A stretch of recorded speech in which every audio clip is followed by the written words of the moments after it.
Tout le monde ne devient pas une star. Puisqu'aujourd'hui, nous allons parler des plus gros ratés ou des plus grosses déceptions chez WWE.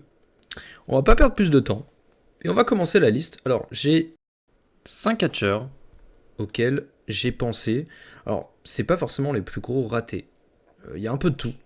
Mais comme je vous ai dit, il y a des ratés, des déceptions, des catcheurs auxquels forcément on aurait pensé à un avenir un peu plus glorieux. Euh, et d'autres carrément où là on comprend pas. Pourquoi est-ce que ça n'a pas marché C'est incompréhensible. Je vais commencer par le classico. Alors oui, beaucoup en parlent. Monsieur Wade Barrett, évidemment, Monsieur Wade Barrett. Pourquoi est-ce que Wade Barrett ça n'a pas fonctionné? Si on récapitule un petit peu quand même, Wade Barrett, vainqueur de la première saison de NXT. Donc NXT, pour ceux qui ne savent pas, a commencé en 2010, mais ça n'avait rien à voir avec le NXT actuel, hein, évidemment, puisque chaque rookie, donc ils s'appelaient ça des rookies. Donc pour WWE, c'était des catcheurs qui n'avaient vraiment aucune expérience. Quand on voit qu'il y a quand même Daniel Bryan dans le lot, ça fait un peu rigoler. Mais voilà, ils étaient portrayés comme des rookies. Chaque rookie avait un catcheur du main roster avec lui. Wade Barrett, je ne me rappelle plus qui il avait. Peut-être Jericho. Honnêtement, je ne me rappelle plus. Bref.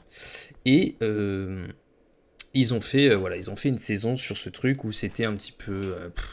honnêtement, c'était un peu ridicule. Ils devaient faire des poussées de barils. Ils devaient... comment dire, faire des parcours, faire des trucs, taper dans des machines à points pour savoir qui frappait le plus fort. Enfin, c'était absolument ridicule.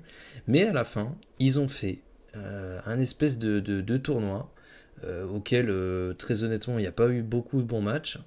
Mais Wade Barrett a été le gagnant de ce tournoi et le gagnant de ce tournoi avait une place dans le main roster. Donc Wade Barrett qui gagne ce tournoi, donc fait ses débuts au main roster, sauf que il fait ses débuts non pas tout seul, mais avec tous les membres de la saison 1 de NXT, et il crée le clan de la Nexus que vous devez certainement connaître puisque ce sont des débuts absolument légendaires et un des meilleurs débuts de clan et aussi un des meilleurs débuts pour Wade Barrett, hein, finalement, puisque ça le met en avant directement comme le leader du clan et l'homme le plus dangereux du clan et celui qui potentiellement peut aller chercher un titre mondial, puisqu'il est de suite positionné en tant que main eventer, malgré que ce soit un énorme tricheur et qu'il utilise constamment son clan pour, pour avoir ce qu'il veut, mais il est quand même positionné en tant que main eventer, et donc il va faire des main events, etc. Mais il va absolument perdre tous ses main events. Et puis aussi, à SummerSlam, il y a ce match avec toute la Nexus contre Morrison, R-Truth, Cena, Bret Hart, Edge, Jericho, je crois. Et après, je sais plus, est-ce que j'ai peut-être oublié quelqu'un. Et il va faire ce match et la Nexus va se faire absolument dérouiller par Cena. Ils vont tous se faire défoncer. Et donc rien que ça déjà, ça met un énorme coup à la Nexus. Merci John Cena, hein, évidemment. D'ailleurs pour moi, Cena, c'est vraiment 90% de pourquoi Wade Barrett s'est cassé la gueule en fait. C'est pour moi, Cena est absolument fautif d'énormément de choses. Alors Cena, on dit beaucoup de bien de John Cena, comme quoi c'est le GOAT, comme quoi, etc., hein. Ce qui est pas totalement faux. Mais il faut quand même se rappeler que quand Cena était au top, il a pas mis beaucoup de ses adversaires en avant. Même quasiment pas, en fait. Randy Orton, c'était déjà une star. CM Punk, il s'est fait lui-même. Il a pas eu besoin de John Cena pour être une star. Et par contre, des mecs qu'il a enterrés, il y en a énormément. Alex Riley, par exemple, pareil, il a enterré Alex Riley. Je l'ai pas mis dans la liste, hein.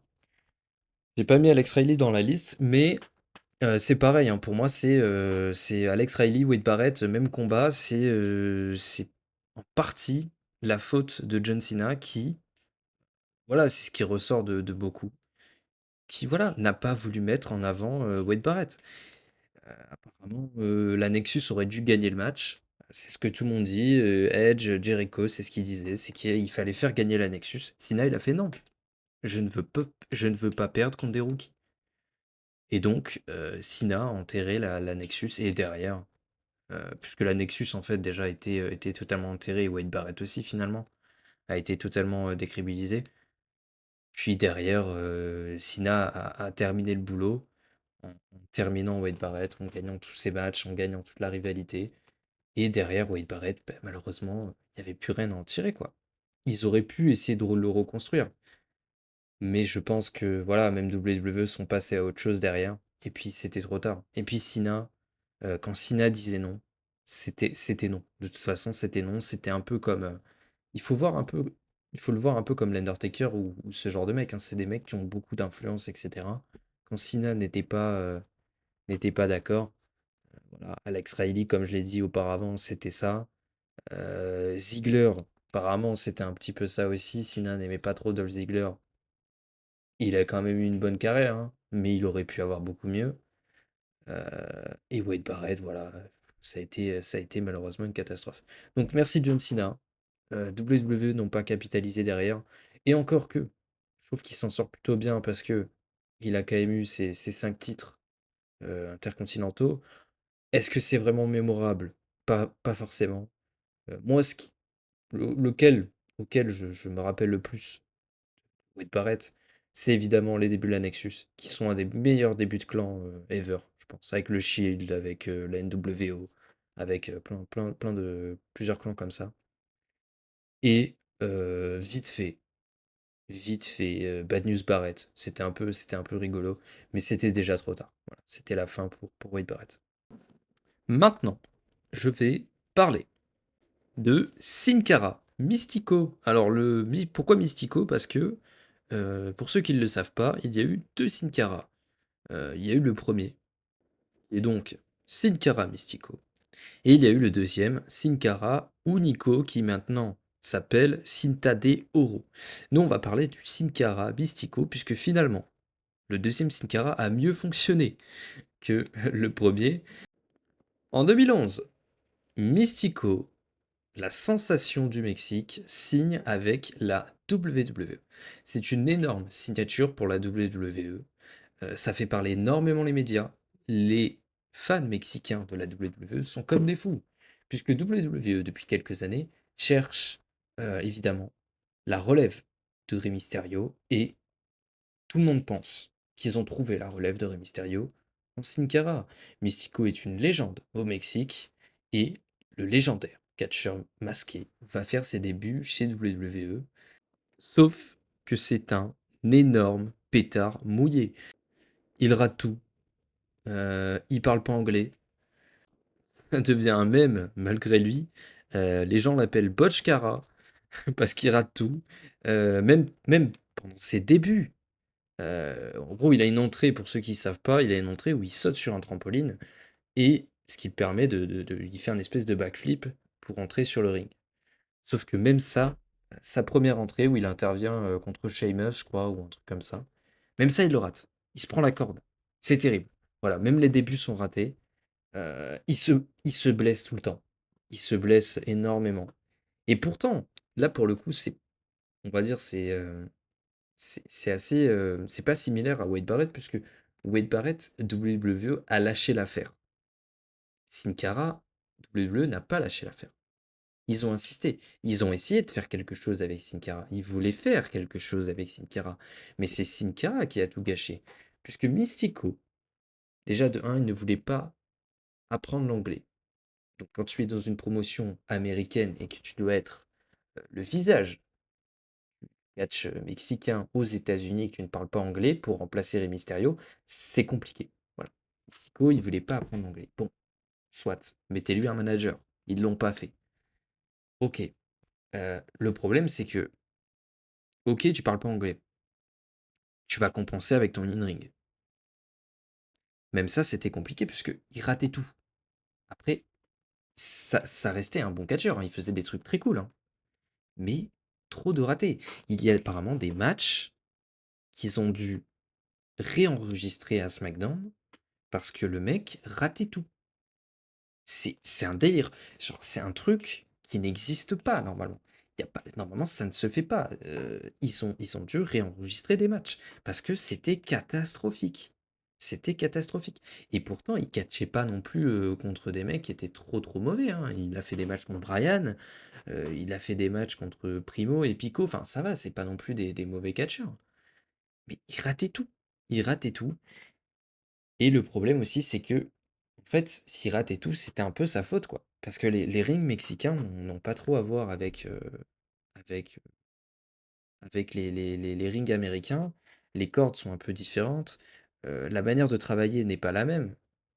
Euh, Au Mexique, on travaille de l'autre côté que les Américains. Donc, finalement, j'ai l'impression qu'il n'était pas du tout préparé à ça. Il avait jamais trop catché contre des Américains. Et donc, du coup, ça a été la douche froide. Il est allé avec lui et son ego. Peut-être un énorme ego, certainement. Et il s'est dit, bah non, moi, j'ai pas besoin d'apprendre à catcher de la manière WWE. Il a été têtu. Et au final, il s'y est cassé les dents. Et puis voilà, des blessures à répétition, malheureusement. Je crois qu'il y a une blessure où il se fait une entorse au doigt ou une connerie comme ça, où il se pète le doigt, il arrête le match. Alors qu'il y en a plein qui auraient quand même continué. Enfin, voilà, il y a plein de trucs comme ça où c'est dommage. Très honnêtement, c'est dommage. Plein de trucs qui font que il s'est un petit peu saboté lui-même. Et puis au bout d'un moment, évidemment, WWE a arrêté de suivre Sin Cara, puisque ils ont bien vu que ça menait à rien. Et je crois que c'est en 2014 où, où il va quitter WWE et retourner au Mexique. Et ne plus jamais recatcher aux États-Unis. Jusqu'à All Elite Wrestling où il a catché en 2020, peut-être 2021.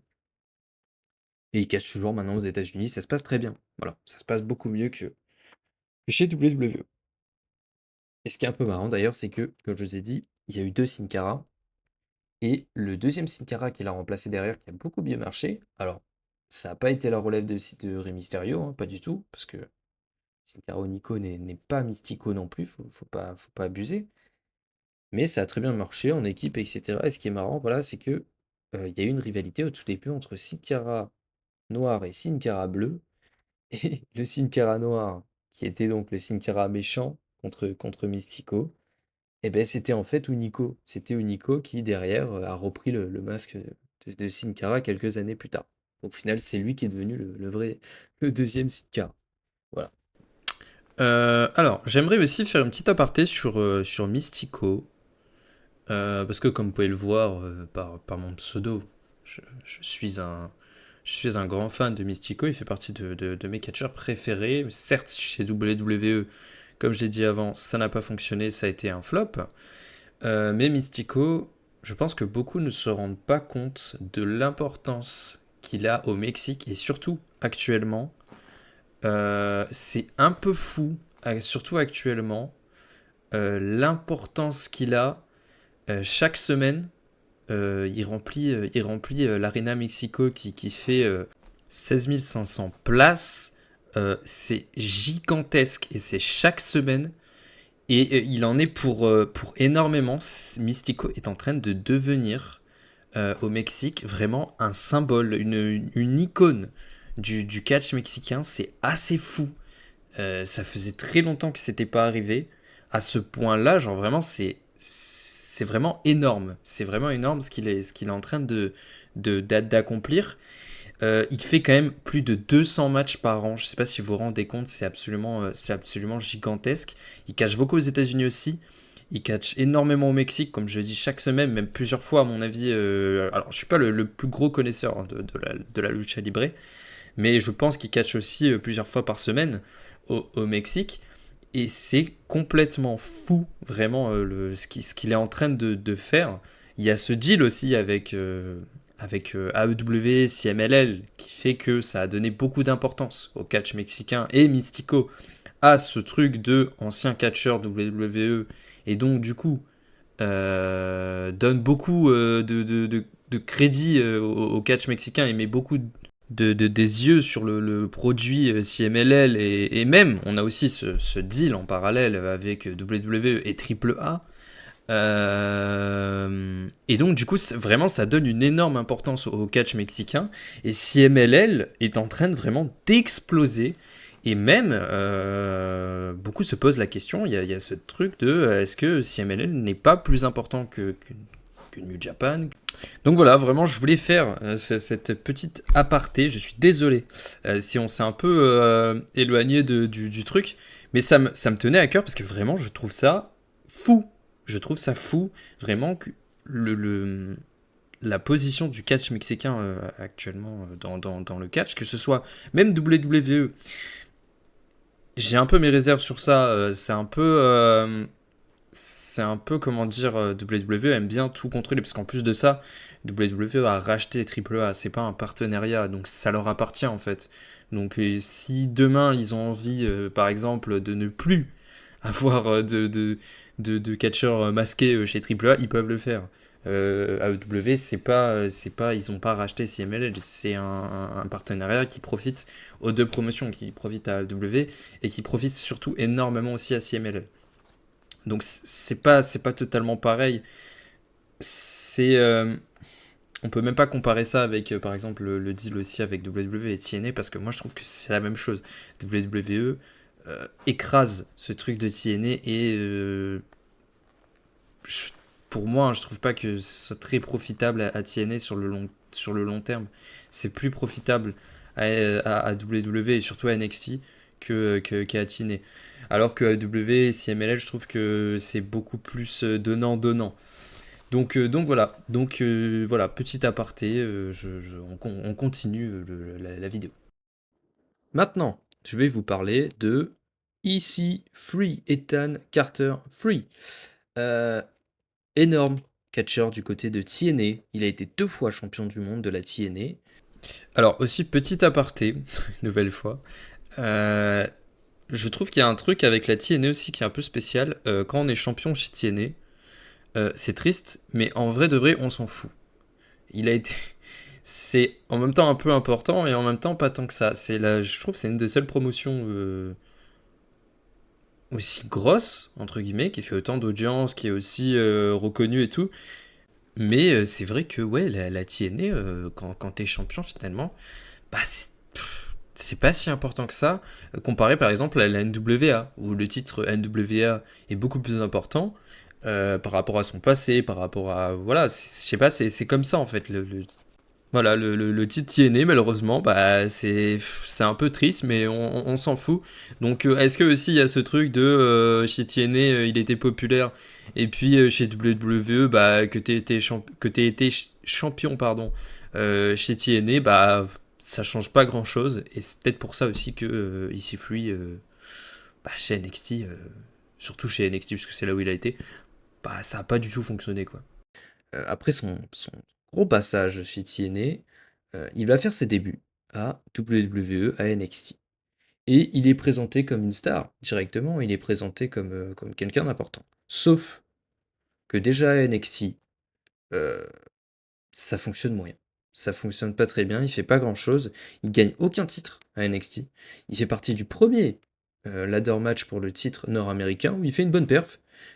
EC3 de toute façon, c'est pas le catcheur du siècle dans le ring, mais il a un beau physique.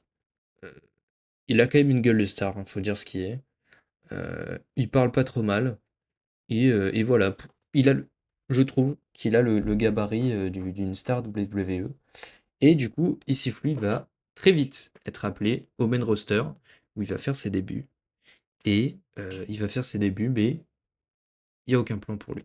Il va absolument rien faire. Moi, je me rappelle de promos où on le voit backstage où il se regarde dans un miroir, il parle tout seul. Enfin, c'est un peu gênant. C'est pas très bien. Et rapidement, il va concourir pour le titre 24/7. Et bon, là, quand, il- quand un catcheur court derrière le titre 24/7, Bon, autant vous dire que ça sert à rien. Voilà, c'est fini. La WWE n'a aucun plan pour vous. Et malheureusement, C3, il aura jamais eu un seul moment de gloire finalement. Si c'est peut-être dans ce ladder match à NXT qui était super, qu'il aura jamais rien fait. Apparemment, Vince McMahon n'aimait pas EC3. Alors, est-ce qu'il a fait des trucs en backstage? Je ne sais pas. Moi, je trouve qu'ils auraient pu faire quelque chose. Peut-être pas champion du monde, mais un upper mid-carder. euh, Champion US, champion intercontinental sans aucun problème. Ils auraient pu. Voilà. Je trouve qu'il avait ce truc. Moi, j'aimais bien. Je trouvais plutôt cool. Ils auraient pu faire quelque chose. Ils ont absolument rien tenté. Alors, voilà, comme je disais, quand je dis raté, c'est pas forcément champion du monde. Mais là, c'est vrai que EC3, euh, c'est même pas une question d'être champion du monde. C'est juste qu'ils ont rien fait. Ils ont rien fait. Je sais pas combien de matchs il a fait chez WWE, mais il en a vraiment pas fait beaucoup. Et il y a rien de marquant. Il y a vraiment rien de marquant. Ce qui est un peu triste, heu, ce qui est un des trucs les plus marquants, c'est ce fameux ladder match, comme je l'ai dit. Vite fait le titre 24/7 parce que c'est rigolo et c'est tout. Et c'est tout, en fait. Si, il y a une promo où Moxley, Dean Ambrose, se fout de sa gueule et lui dit, il est où, EC1 et EC2? Voilà, c'est tout. C'est tout ce qu'il y a de marquant sur EC3. Il a jamais rien fait, ils ont jamais rien tenté, et je trouve que c'est quand même dommage. Voilà. Maintenant, je vais parler de Velveteen Dream. Alors, je pense que beaucoup ne connaissent pas le Velveteen Dream parce qu'en vrai, de vrai, il a été qu'à NXT. Je crois qu'il a jamais fait de match au main roster. Ou peut-être durant les Survivor Series, mais je suis même pas sûr. Il a été champion nord-américain et c'est tout. C'est tout ce qu'il a fait à NXT. Pour ceux qui le connaissent pas, là pour le coup, ça aurait pu devenir avec quasiment certitude un main eventer ou une des plus grosses stars de chez WWE. Un charisme, euh, savoir quoi en foutre. Un charisme de fou. Une présence incroyable. Comme on dit, il avait le facteur X de la star. On n'en fait pas beaucoup des comme lui. Mais il a tout gâché. Puisque là, ce n'est pas la faute de la WWE. Parce que la WWE lui a un peu tout donné quand même, hein. À ses débuts à NXT, il était vraiment, c'était un personnage très important à NXT. Je pense qu'il aurait bien plu à Vince McMahon et certainement à Triple H derrière, mais malheureusement, il a absolument tout gâché puisqu'il a eu des accusations aux fesses, comme quoi apparemment il parlait avec des mineurs, il envoyait son bambou, son bambou à des mineurs. Il y a aussi cette histoire, bah, justement, avec EC3, notamment, qui témoigne et qui dit qu'ils avaient fait une soirée en 2018 où Velvet Team Dream avait mis des caméras dans les toilettes pour pouvoir filmer les catcheurs, etc. Enfin voilà, un mec à bannir. Voilà. C'est dommage, il avait un talent fou, mais un sac à merde pareil, c'est ciao. Euh, donc, encore heureux que WWE les licenciés. Mais quand même, pour ceux qui connaissent pas Velvet in Dream, allez voir quand même. Allez voir, allez voir ses matchs, allez voir ses entrées, son personnage. C'était incroyable. Vraiment, ce mec avait un talent fou. Mais c'est dommage que c'est été un aussi gros sac à merde et un aussi gros débile. J'ai vu qu'il avait essayé de revenir en 2023 ou 2024 chez WWE. Évidemment, ils lui ont dit non, et ils ont bien raison. Donc voilà, Velvet Team Dream, une star gigantesque, ratée, enfin ratée, par sa faute, une star gigantesque, voilà, qui n'aura jamais eu ce qu'il aurait dû avoir. Voilà, et tout ça à cause de lui et son comportement. Et finalement, c'est mérité, quelque part. Alors là, c'est pareil. Là, on est sur quelque chose d'assez énorme. Comment ils ont pu rater ça, honnêtement, J'avoue que je ne comprends pas tout. Il y a des choix, là, honnêtement, qui sont incompréhensibles, et je pense pour tout le monde. Il y a personne qui a dit ouais, c'est bien. Je parle de Bray Wyatt, surtout du Fiend en particulier. Bray Wyatt, déjà, ça faisait un moment qu'il était chez WWE. Je crois qu'il arrive en 2011 chez WWE, chez NXT. Ensuite, il passe au main roster en 2013 ou 2012, si je dis pas de bêtises. Il y a tout ce truc avec la Wyatt Family, etc. C'est plutôt pas trop mal. Il y a ce match contre le Shield qui est fantastique avec la Wyatt Family, etc. Mais au bout d'un moment, Bray Wyatt, ça tourne en rond. Euh, il fait des promos, elles sont super, etc. C'est un peu perché tout ça, c'est super. C'est toujours dans l'esprit Bray Wyatt. Il a ce personnage, son monde. Il a vraiment son truc. Mais le problème, c'est qu'il perd tout. Il perd contre Taker à Mania. Ça, c'est pareil. Pour beaucoup, ça aurait dû être lui qui brise la streak de l'Undertaker. Je suis pas tout à fait d'accord avec ça. Moi, je trouve que Lesnar, pour moi, c'était le mec parfait. Même si, quand on voit Lesnar actuellement, ce qu'il y a autour de lui, j'avoue que ça fait un peu mal. Mais à l'époque, pour moi, il faut arrêter. Lesnar, c'était vraiment le mec parfait pour ça, même si je sais que Bray Wyatt, il y a ce truc de passage de flambeau, etc. Bof, moi j'étais moyennement convaincu. Si le film était arrivé plus tôt, ok, peut-être. Il y aurait eu le film en 2014, j'aurais fait d'accord, pourquoi pas. Mais pour moi, Bray Wyatt, non, c'était pas le bon choix pour la streak. Bref, et donc tout ça pour dire que ouais, après la Wyatt Family, finalement, et même pendant la Wyatt Family, en fait, Bray Wyatt, il va tout perdre. Il va perdre contre Cena, encore une fois, on parle de Cena. Hein. Il va perdre contre Cena à WrestleMania, et là, ça va lui faire du mal de ouf. Puisque d'ailleurs, il en reparlera dans ce fameux match cinématographique contre Cena à WrestleMania ou pendant l'ère Covid, où Bray Wyatt va un peu détruire Cena, mais pas forcément de détruire dans un match de catch. Il va le détruire sur plein d'aspects en révélant pas mal de trucs, etc.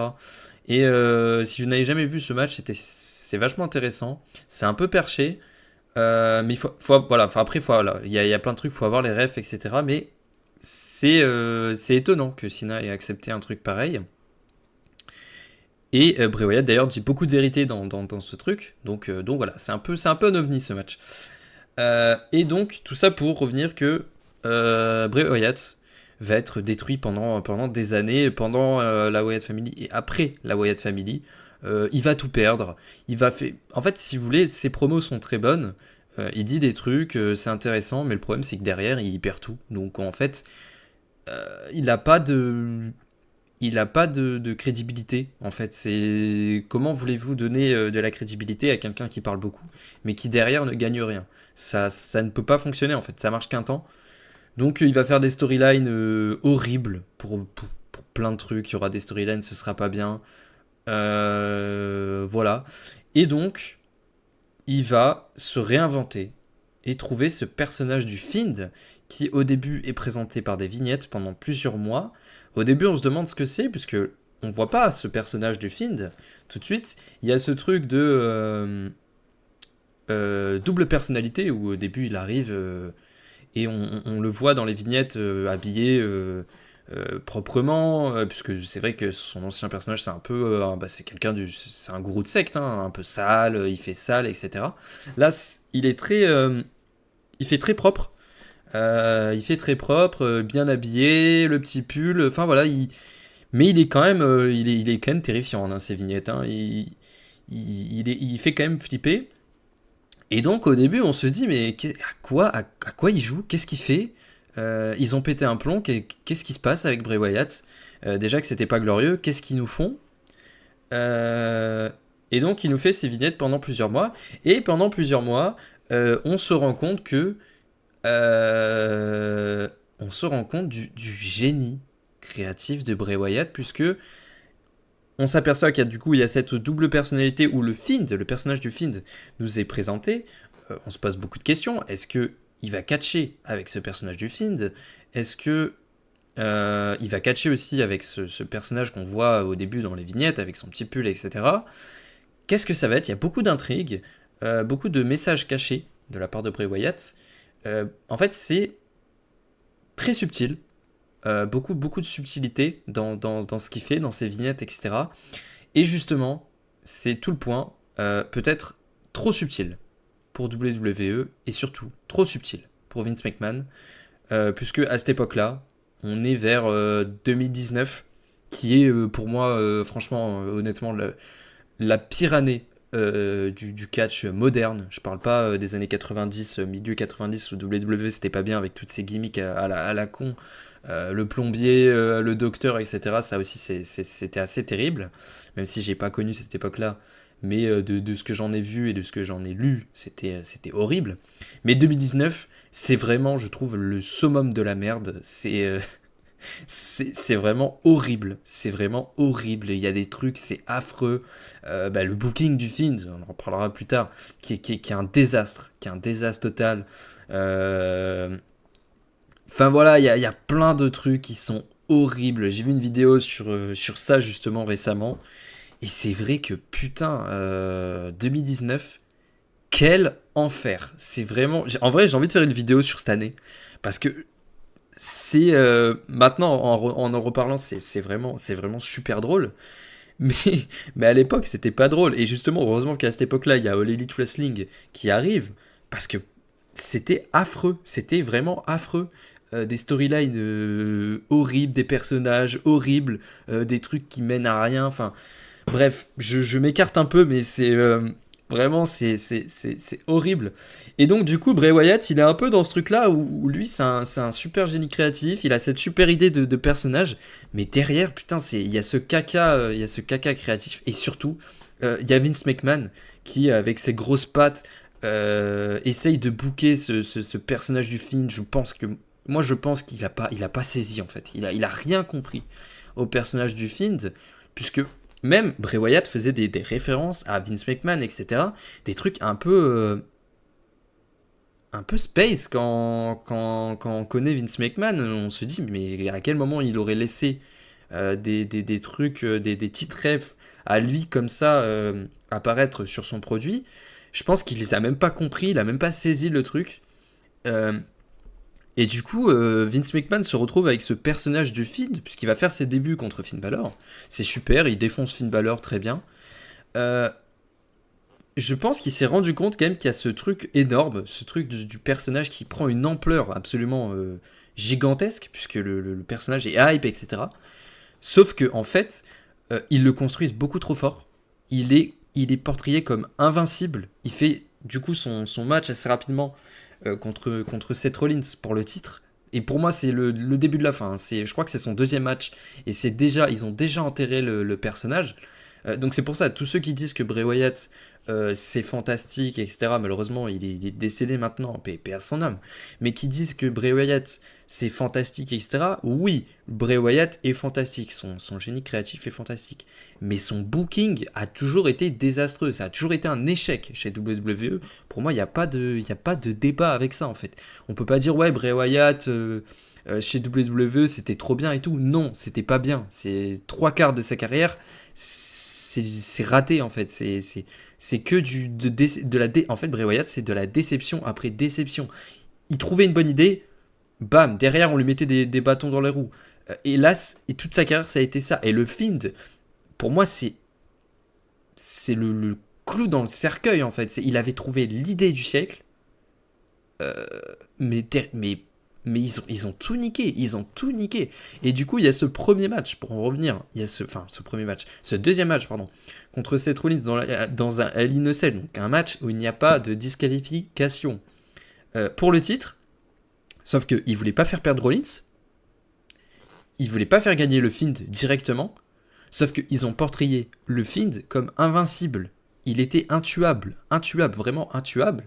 Et en plus de ça, il voulait pas faire perdre le Fiend, justement pour ne pas le décriminaliser directement, parce que tu construis un personnage ultra fort et derrière tu lui fais faire un match pour le championnat hyper directement, tu fais il est nul en fait. il est pété en fait. Et du coup, ils ont fait ce match.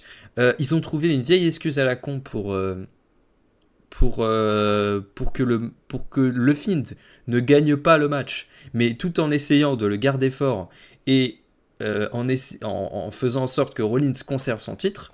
Ils vont faire une disqualification dans un Hell in a Cell, hein, et surtout qu'ils ont bien précisé. Ça, désolé, ça m'énerve, hein, mais parce que je me rappelle à l'époque, j'avais ragé de fou, vraiment, ça me rendait fou. Le film, j'avais surkiffé, j'adorais ce personnage, c'était vraiment fantastique. Le design, tout, c'est de l'entrée, c'était fou. Euh, et, euh, et oui, ils vont faire du coup cette disqualification dans un Hell in a Cell, dans un putain de Hell in a Cell, où du coup, leur excuse, c'est à un moment donné, il me semble que Rollins met une. En plus, c'est nul, vraiment, c'est nul.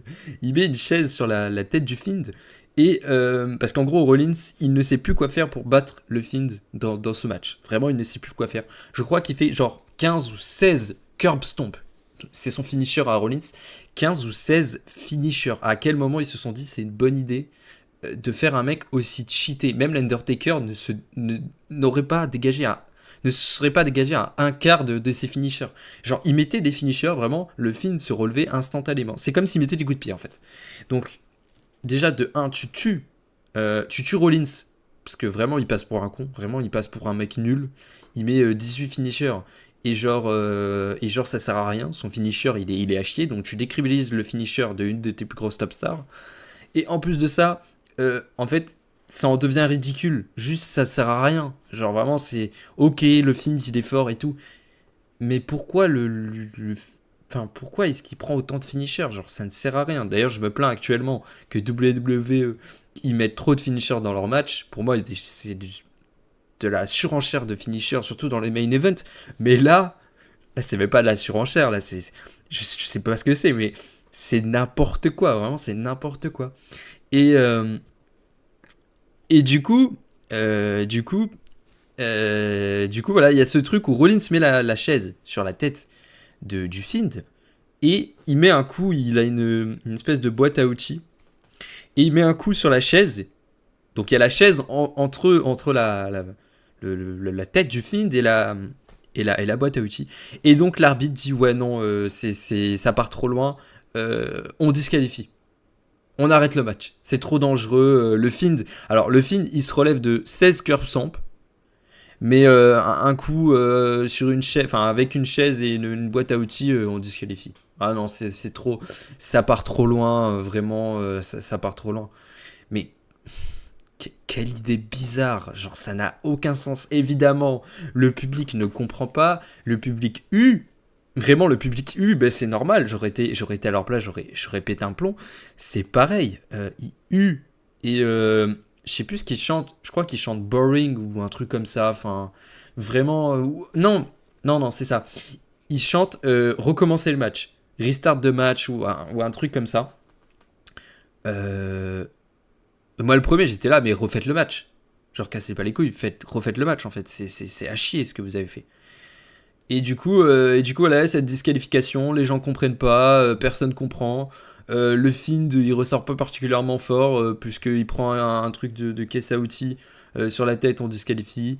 Derrière, il attaque Rollins, super, waouh, c'était à chier. Et tout ça pour que je crois, même pas un mois plus tard, ils nous font un combat en Arabie Saoudite qui est mid. Qui est mid. Après, bon, là, le Fiend, c'est pas Bray Wyatt, c'est pas le catcheur du siècle hein, dans le ring, mais c'est pas ça le point en fait. Ils nous font un match en Arabie Saoudite. Et cette fois-ci, ils ont enfin compris qu'il fallait donner le titre au Fiend.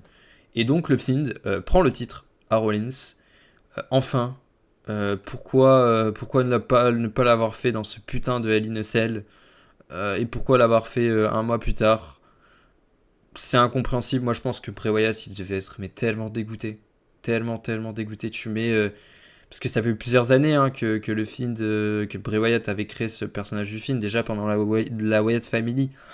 Il y a cette promo de Wyatt qui fait une référence à ce personnage du Fiend. Il parle d'une créature avec des des cheveux blonds, enfin des dreadlocks blondes, etc. Je sais plus exactement ce qu'il dit.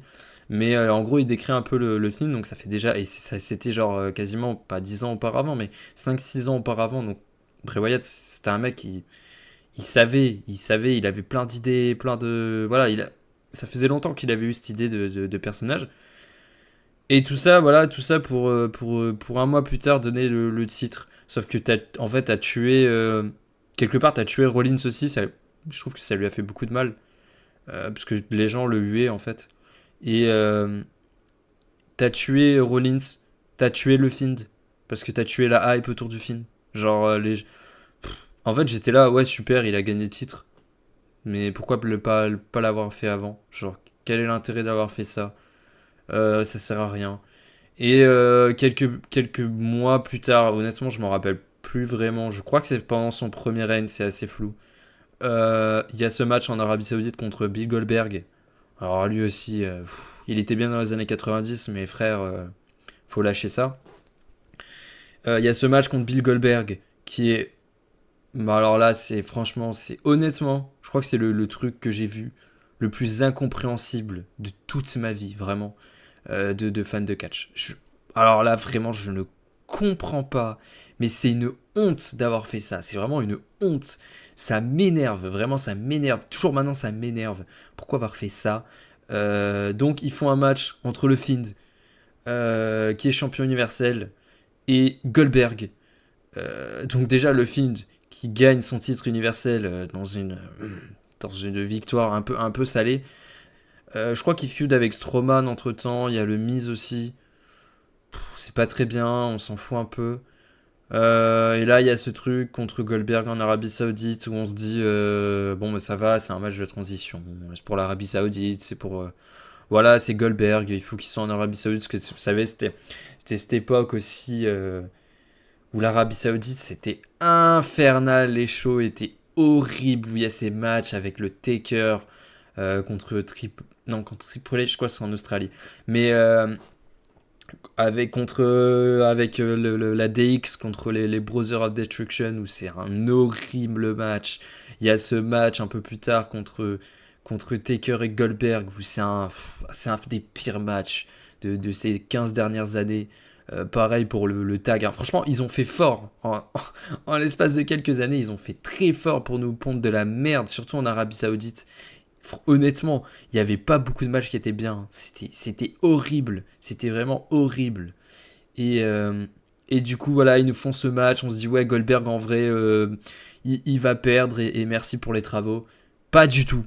Pas du tout. Ils font gagner Goldberg, genre en 2 minutes contre le Fiend. Alors que le Fiend avait été construit comme invincible. Genre, personne ne pouvait le battre. Mais un bougre de 60 balais, il arrive, 2 spears, un jackhammer, c'est ciao. Le Fiend, c'est ciao. Ça rentre chez soi. Et donc voilà, nouveau champion universel, le Fiend est absolument détruit. Voilà, que dire de plus? Merci Vince McMahon. Voilà, merci Vince. C'est super. Voilà, merci Vince. J'imagine pas l'état dans lequel devait être Bray Wyatt quand il a appris la nouvelle. Il a dû lui dire, frère, tu perds en 2 minutes contre Goldberg. D'accord, ça marche. Donc voilà. Donc tout ça pour dire que quel flop monumental. Il y a aussi ce truc derrière où il y a cette rivalité contre Orton où je crois que c'est un peu plus tard, mais il y a cette rivalité contre Orton qui est... On souffle un peu. Avec Alexa Bliss, tout... c'est pas très bien. Donc c'est pour ça, hein, les gens qui disent, ouais, le film c'était fantastique et tout. Le personnage est très cool. Mais alors, son booking et ses storylines, c'était affreux. Vraiment, c'était pas bien. Il n'y a pas grand-chose de vraiment bien et de notable. Et donc, ouais, il y a cette storyline contre Orton, parce qu'ils avaient déjà feudé dans le passé. Et là, ils nous refont une storyline, pourquoi pas. Le Fiend prend feu. On pense qu'Orton a tué le Fiend. En fait, le Fiend, il revient avec un nouveau personnage, un cramé d'un Fiend complètement brûlé. C'est ok, on se dit ok, pourquoi pas. Même si déjà, moi, le Fiend, honnêtement, j'y croyais plus. Tout le monde savait que c'était fini, en fait. Ils l'ont tellement massacré que là, c'était déjà trop tard. Et du coup, il y a ce match à WrestleMania où il arrive en cramé pendant son entrée. Et en fait non, le Fiend revit avec un costume un peu différent. C'était un peu bizarre. Un masque pas très joli du Fiend. Je sais pas, il y a un design bizarre. Au début, je me suis dit, je me rappelle, on l'avait regardé en direct avec un pote. Et on s'est dit, ouais, peut-être qu'en fait, c'est pas le Fiend, puisqu'il avait des espèces de manches, etc. On voyait pas ses tatouages. Peut-être que c'est pas le Fiend, peut-être que c'est un imposteur. Peut-être qu'ils vont nous faire une rivalité. Au début, on pensait que c'était Bo Dallas, qui arrivera plus tard d'ailleurs. Mais on pensait que c'était Bo Dallas qui avait pris ce nouveau personnage du Fiend. On s'est dit, putain, ils vont nous faire un Fiend contre Bo Dallas en Fiend. Ça peut être ok, ça peut être intéressant. Pas du tout. Pas du tout, c'est totalement Bray Wyatt qui a juste un nouveau costume qui est pas ouf, qui est vraiment pas joli, comparé à celui qu'il avait avant. En plus de ça, évidemment, il perd ce match. Il perd ce match, bah oui, sinon c'est pas drôle.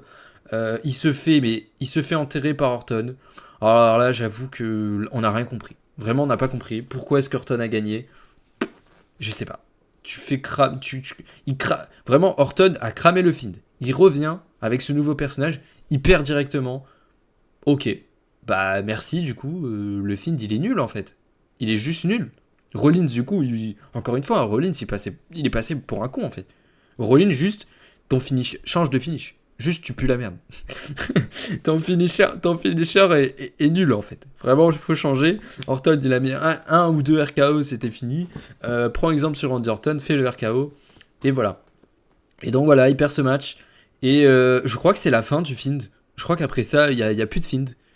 Euh, Derrière, il y a le décès de Luke Harper.